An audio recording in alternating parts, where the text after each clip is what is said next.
대한민국의 관문 인천국제공항에서 차로 2시간 반, 대중교통으로 4시간 정도면 닿을 수 있는 해안도시 강원도 양양. 바다와 산이 선사하는 아름다운 경관으로 이름난 이곳엔 바다와 어우러지는 천혜의 절경이자 일출의 성지, 낙산사가 있습니다. 건축을 통해 만나는 한국의 아름다움, 한국건축 보물찾기. 그 첫 번째 답사지는 바로 양양의 자랑, 낙산사입니다. 한국에는 수많은 불교 사찰들이 존재하고 있는데요. 그중에서 이 낙산사는 관세음보살이 머문다는 오봉산에 지어진 672년에 의상대사가 창건한 사찰입니다. 수차례의 복원으로 인해서 최초의 모습을 확인할 수 없기 때문에 건축 양식적으로 중요한 건물이라고 볼 수는 없습니다. 하지만 해안가에 아름다운 절경과 어우러진 사찰이라서 굉장히 인기가 있는, 그리고 여러분들이 보시기에 굉장히 흥미있는 사찰이 될 겁니다. 관동 8경 중 하나이자 우리나라 3대 관음성지 중 하나로 꼽히는 양양 낙산사. 통일신라 시대의 건축으로 실로 아름다운 절경에 지어진 소중한 문화유산이지만 사실 수차례의 전쟁과 화재 등으로 인한 소실과 복원을 거쳐 본래의 모습은 찾아보기 어려운 상태입니다.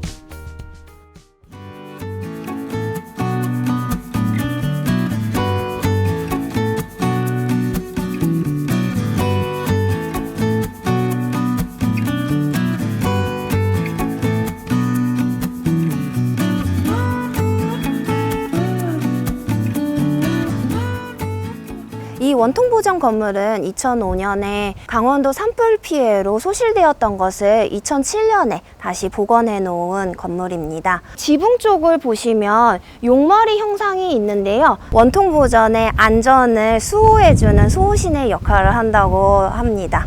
마치 그리스 건축에서 도리아식, 이오니아식, 코린트식 기둥에 주두 양식이 있듯이 한국의 건축에서도 공포의 양식들이 존재하고 있습니다.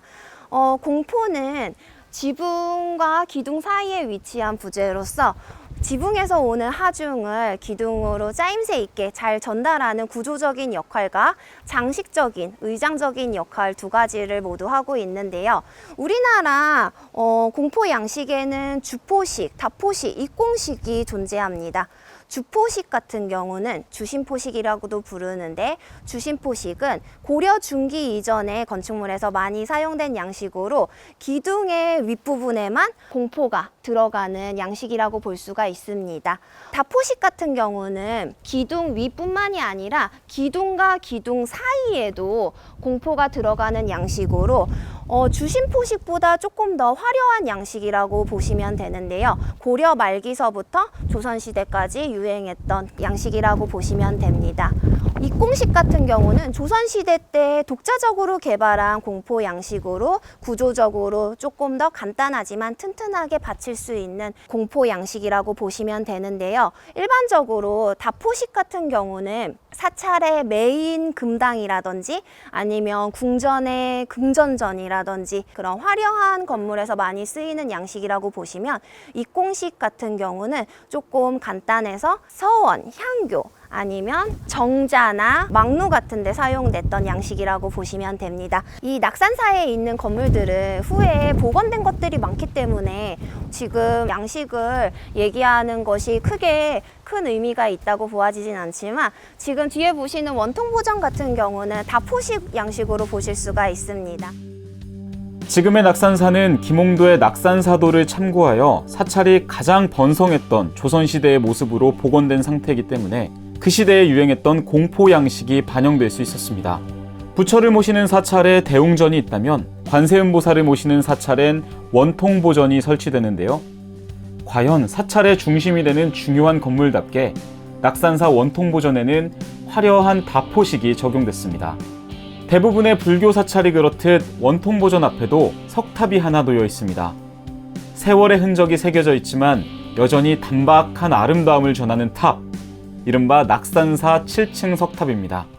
낙산사 7층 석탑은 보물 제499호로 6.2m 높이로 지어진 석탑입니다. 처음에 의상대사가 창건할 때는 3층 석탑이었는데 그 이후에 7층 석탑으로 중축이 되어 있는 거라고 보시면 되겠어요.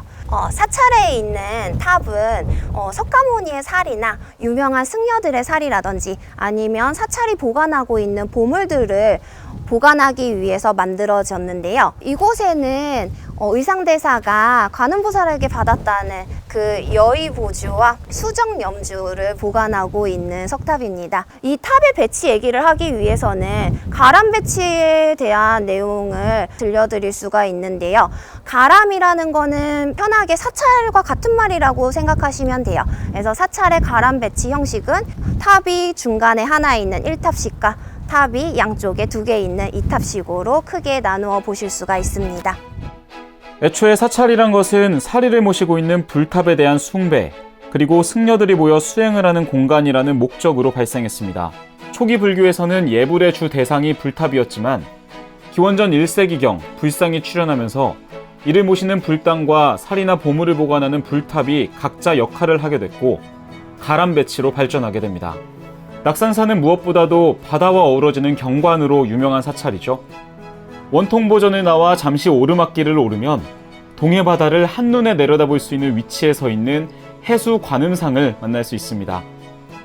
높이가 15m에 달하는 거대한 석상으로 마치 관음보살이 백두대간에 서서 바다를 바라보며 자애로운 미소를 띠고 있는 듯합니다.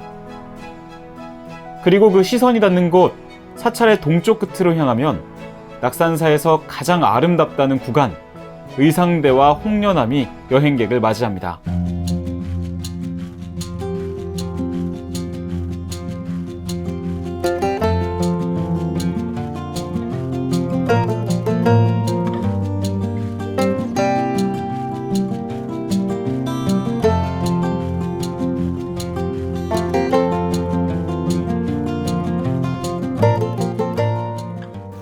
지금 보시는 의상대는 의상대사가 자선수행을 하던 장소로 전해지고 있는데요. 처음부터 이렇게 정자가 있었던 거는 아니고 예전에는 암자가 있었다가 그게 너무 폐허가 돼서 1925년에 이렇게 의상대 정자를 세워놓은 것이 지금의 의상대입니다. 요곳에 현판을 보시면 의상대라고 써있지가 않고 희상대라고 써있어요. 아침에 해가 뜰 때 그 해가 바다에 비치는 모습이 가장 아름다운 곳이라고 해서 이렇게 희상대라고 적어놨는데 사실은 한자로 의와 희가 너무 비슷하기 때문에 그냥 의상대라고 읽는 경우가 굉장히 많이 있습니다. 의상대에서 홍련암까지 가는 길에는 동해바다의 그림 같은 절경이 펼쳐집니다.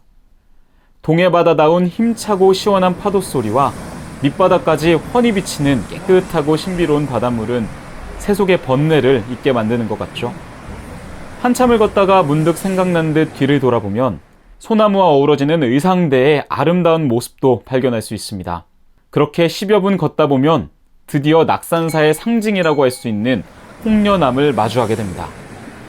홍련암은 낙산사에 부속된 암자로 의상대와 멀지 않은 곳에 위치해 있는데요. 보통 이렇게 해안가 절벽에 위치한 암자가 잘 없어요.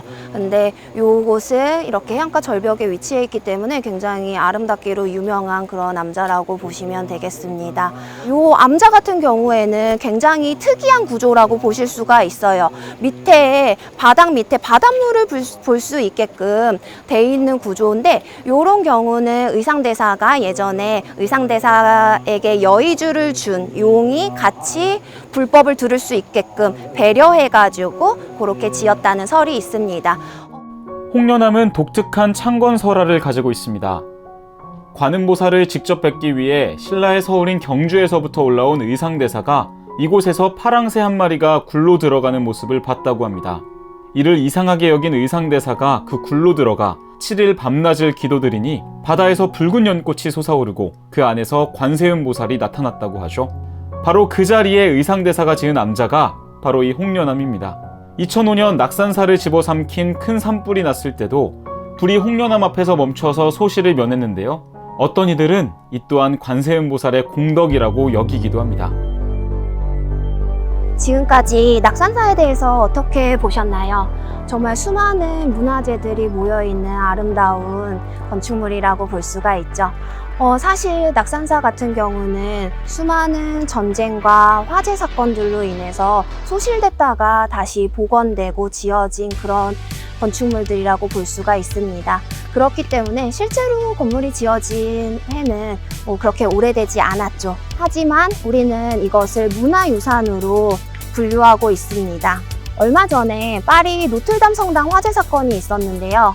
현재 노틀담 성당 같은 경우는 복원 형상이 나오지 않은 상태지만 남대문 같은 경우는 화재 사건 이전의 모습으로 복원을 해놓은 상태입니다. 사실 문화유산 건물이 소실되었을 때 소실되기 이전의 모습과 완전하게 똑같이 지어놓는다는 것이 옳은 것인지는 다시 한번 생각해 봐야 될 문제인 것 같습니다. 오히려 옛 문화유산을 잘 보존할 수 없었던 그 사건의 발생 자체도 우리 역사의 일부로 받아들이고 폐허가 되었더라도 과거에 남아있는 그 모습 위에 현재를 살아가고 있는 우리의 건축을 조화시켜보는 것은 어떨까요? 지금까지 우리는 강원도 양양이 품고 있는 보물, 낙산사의 주요 건축물들을 둘러봤습니다. 하나같이 아름다운 모습들이 조화되어 있는 경관은 고단한 여행객을 위로하는 큰 선물이 될 수 있겠죠. 비록 여러 차례의 소실과 복원을 통해 옛 모습 그대로를 간직하고 있는 것은 아니지만 미래의 과거가 될 현재를 살아가는 우리에게 낙산사는 역사를 대하는 관점에 대한 귀한 질문을 던지고 있습니다. 신비로운 전설과 아름다운 건축, 그리고 대자연의 장엄함이 펼쳐지는 곳 낙산사. 한국 건축 보물찾기가 발견한 첫 번째 보물이었습니다.